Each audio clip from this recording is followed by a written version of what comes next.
뭐야? 우리 희주 챙기는 거야?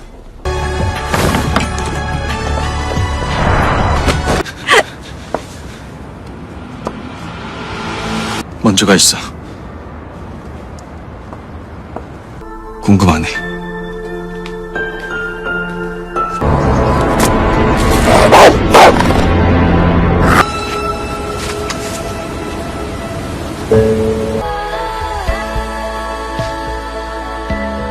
지금 가. 단.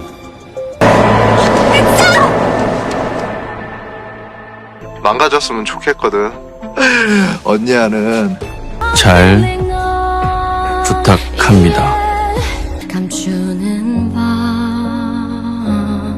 밤도 있을까 긴 한숨. Hai guys, kembali lagi di channel Uka Family. Makasih ya yang udah klik video aku. Semoga kalian diberikan kesehatan dan rezeki yang berlimpah. Di video kali ini aku akan membawakan alur drama berjudul When the Phone Ring. Tanpa berlama-lama, langsung saja ke alur filmnya.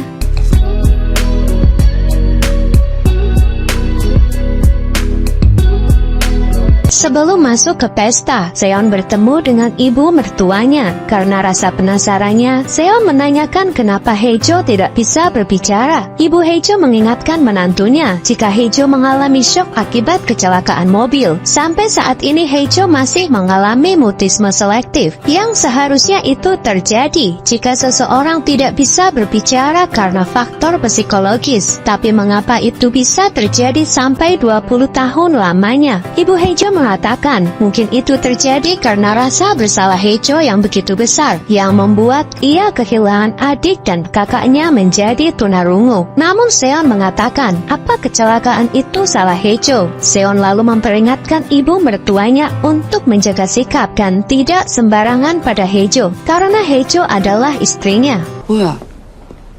우리 희주 챙기는 거야?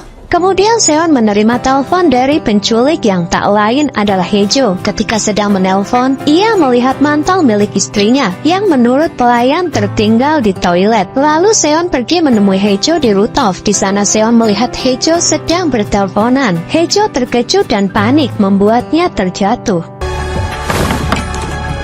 Untungnya ada Seon yang sigap menangkap istrinya. Seon merasa kesal mengapa Haejo berdiri di atas rooftop seperti orang akan bunuh diri. Tiba-tiba Haejo cekukan, dan hal itu membuat Haejo mengeluarkan suara kecilnya.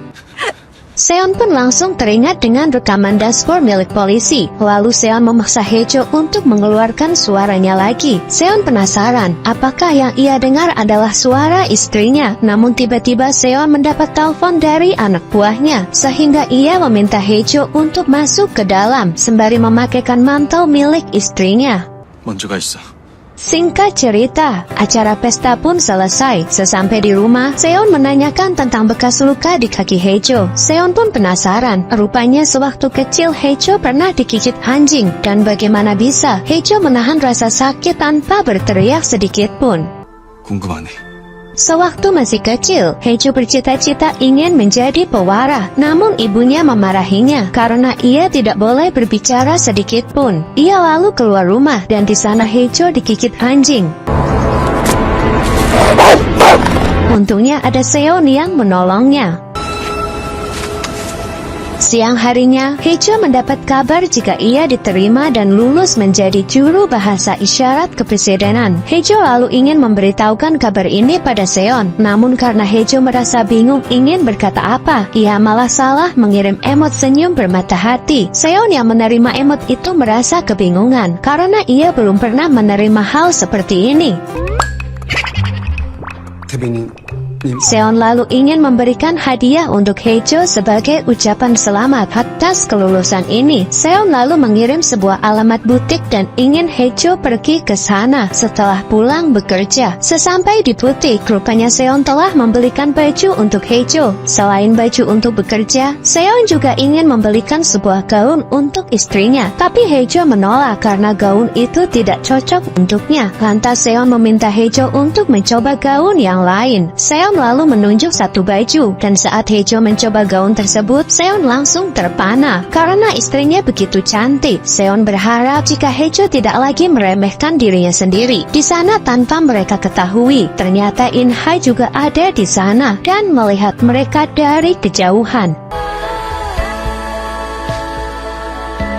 Setelah selesai berbelanja, Haejo berniat mentraktir Seon makan malam. Namun pada saat itu, tiba-tiba Haejo mendapat pesan dari Sangwoo jika ia dan Yuri ingin mentraktir Haejo makan malam, sekaligus memberikan ucapan selamat. Seon lalu mengizinkan Haejo untuk pergi bersama mereka, asalkan ia juga ikut bersama. 지금 가.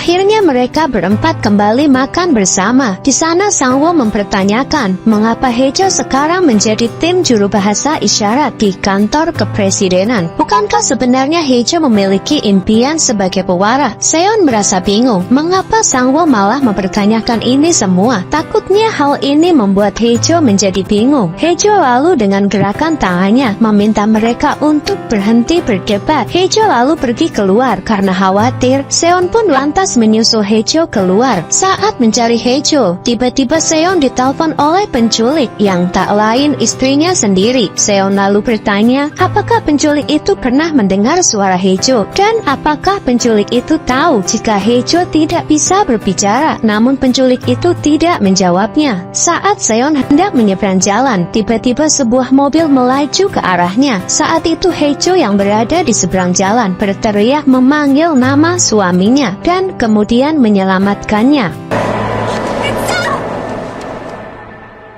Saat di rumah, Haejo mendapatkan telepon dari si penculik asli. Di sana ia tertawa karena ia telah melihat Haejo sedang menyelamatkan Seon. Rupanya mobil yang hampir menabrak Seon adalah mobil yang dikendarai oleh penculik asli. Ia menjadi kurang yakin apakah benar jika Haejo ingin berpisah dari Seon. Padahal penculik itu ingin sekali melihat Seon hancur. 망가졌으면 좋겠거든. Singkat cerita, akhirnya Haejo bekerja di kantor kepresidenan. Setelah berkenalan dengan seluruh staf, Haejo lalu mengajak Seon untuk belajar bahasa isyarat. Sedikit demi sedikit, Seon menguasai kata demi kata dengan baik, dan tentu saja itu semua berkat Haejo. Akhirnya mereka berdua bisa berkomunikasi dengan baik, meski menggunakan bahasa isyarat dan tatapan mata. 잘 부탁합니다.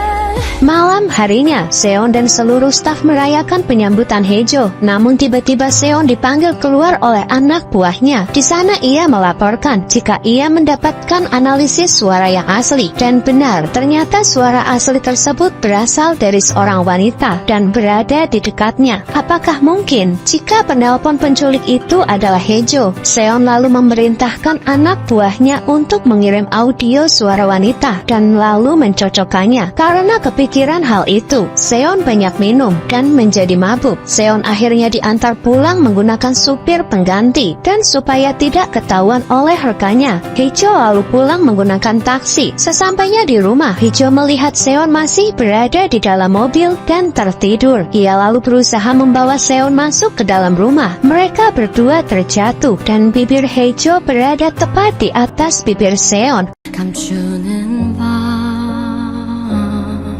또 있을까